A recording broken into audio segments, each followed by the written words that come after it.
Hello friends.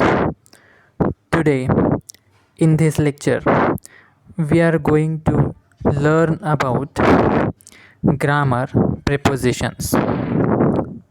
This topic is in FYBA Communication Skills in English Unit 1. In this lecture we are going to learn about prepositions. First of all, we will see the list of prepositions. There are more than 70 prepositions in the English language. These are, first of all, we will see the words that are used as prepositions in English language. These words are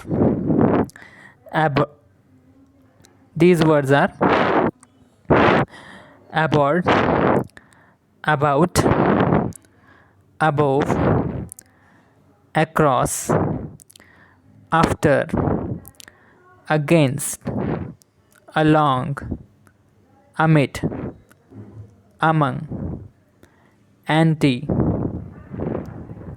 around, as, at, before, behind, below, beneath, beside, besides, between, beyond, but, by, concerning, considering, despite, down, during, except, accepting, excluding, following, for, from, in, inside, into, like, minus, near, off,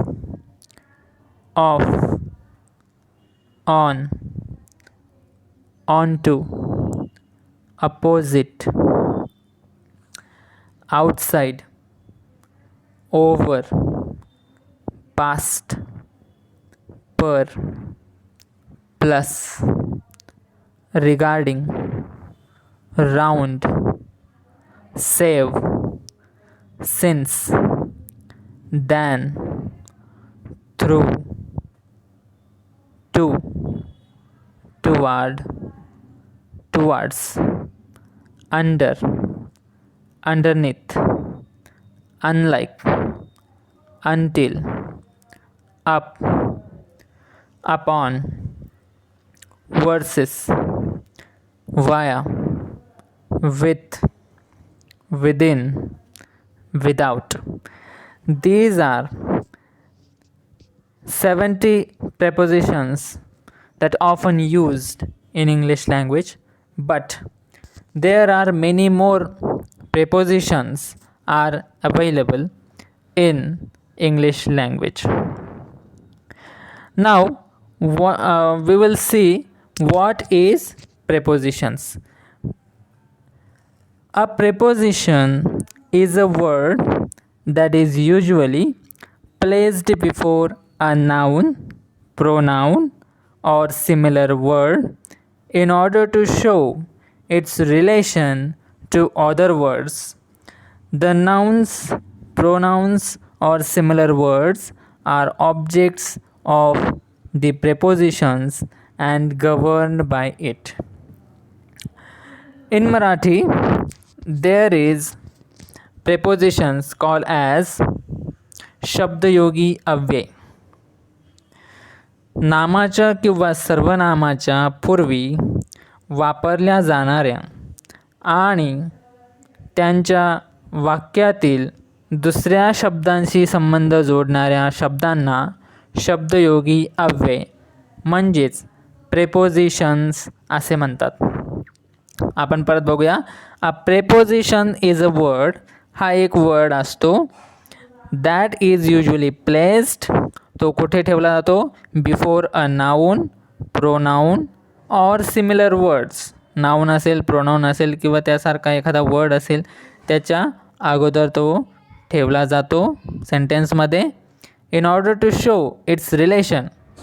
आणि का ठेवला जातो? कारण की त्याला relation दाखवायचं असतं त्या नाऊनचं, प्रोनाऊनचं इतर ऑब्जेक्ट्स, इतर वर्ड्ससोबतचं जे रिलेशन आहे ते दाखवण्यासाठी प्रेपोजिशन्सचा वापर वाक्यामध्ये केला जातो. फॉर एक्झाम्पल्स, आपण एक्झाम्पल्स बघूया. I walk on the road. Okay, आता ह्या शब्दामध्ये ऑन हे जे प्रेपोजिशन यूज केलेलं आहे, I walk on the road. मग आता तो कशावरून चाललेला आहे? तर रस्त्यावरून चाललेला आहे. मग यामध्ये सब्जेक्ट असेल, नाऊन असेल, त्याचा जो संबंध आहे तो इतर शब्दांशी दाखवण्यासाठी ऑनचा वापर केलेला आहे. म्हणजे ती जी व्यक्ती आहे, आय म्हणजे मी. ओके, मी कशावरून चाललेलो आहे? तर रस्त्यावरून चाललेलो आहे. म्हणजे माझा आणि त्या रस्त्याचा काहीतरी संबंध दाखवायचा आहे. तर त्याचा जो काही संबंध दाखवायचा आहे त्यासाठी ऑनचा वापर केला जातो. त्याच्यानंतर बघूया. He went to the cupboard. He went to the cupboard. तो कुठे गेला? कबर्डपाशी गेला. म्हणजे ही, ओके, त्याचा जो काही संबंध आहे त्या कबर्डशी दाखवण्यासाठी त्या टूचा वापर केलेला आहे. तिसरं एक्झाम्पल. रोडा स्पोक आफ्टर हिम. रोडा त्याच्या पाठीमागून बोलत गेला. ओके, किंवा बोलला. रोडा स्पोक आफ्टर हिम. यामध्ये आफ्टर हे जे प्रेपोजिशन आहे त्या दोघांमध्ये संबंध दाखवण्यासाठी वापरलं गेलेलं आहे. त्याच्यानंतर next example. He drove over the bridge. त्याने ब्रिजवरून ड्रायव्हिंग केली. He drove over the bridge. There is some milk in the fridge. आता मिल्क कुठे आहे?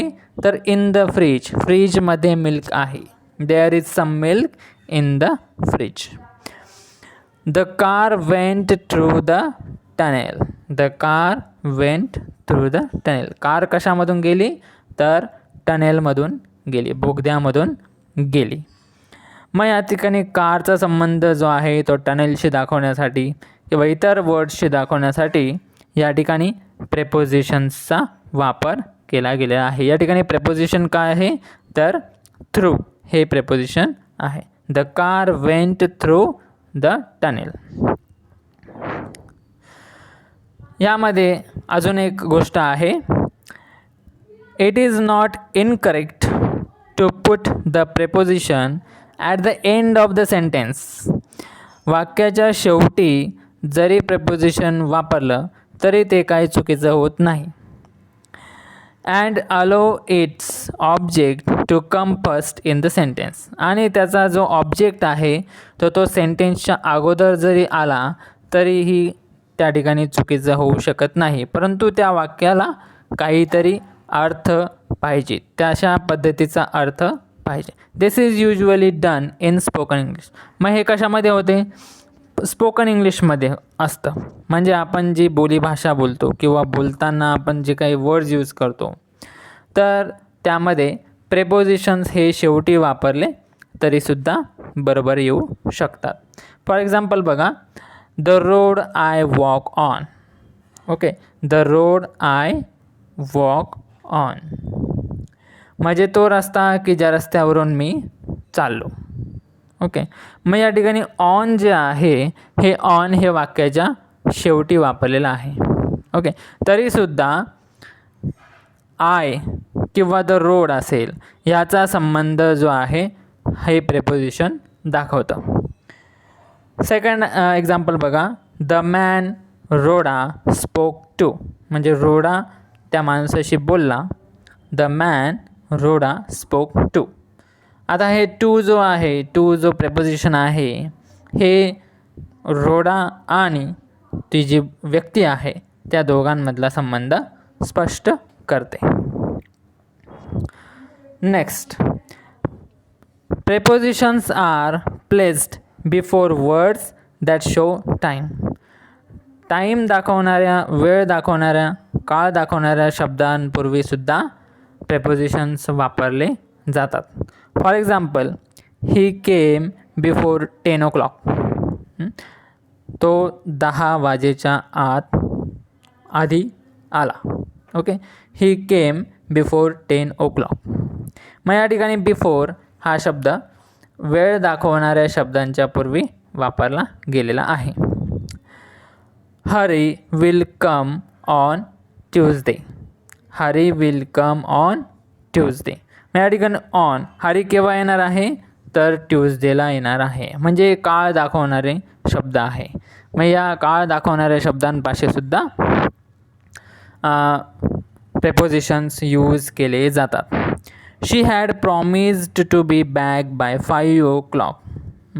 तिने प्रॉमिस केलेला आहे की 5 वाजेपर्यंत ती परत येईल.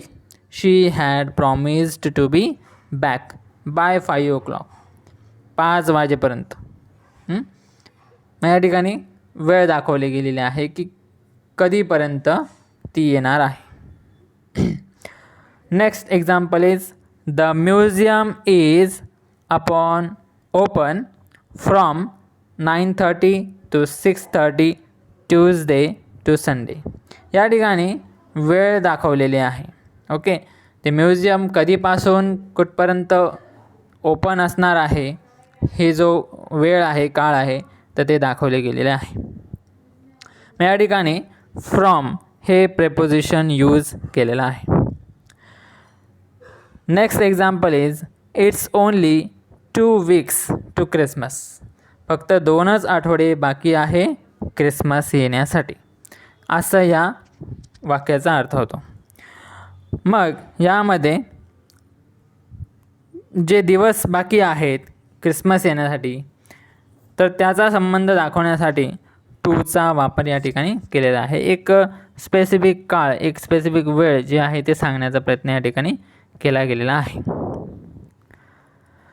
Next, prepositions are also placed before words that show place, indicate travel, movement or manner.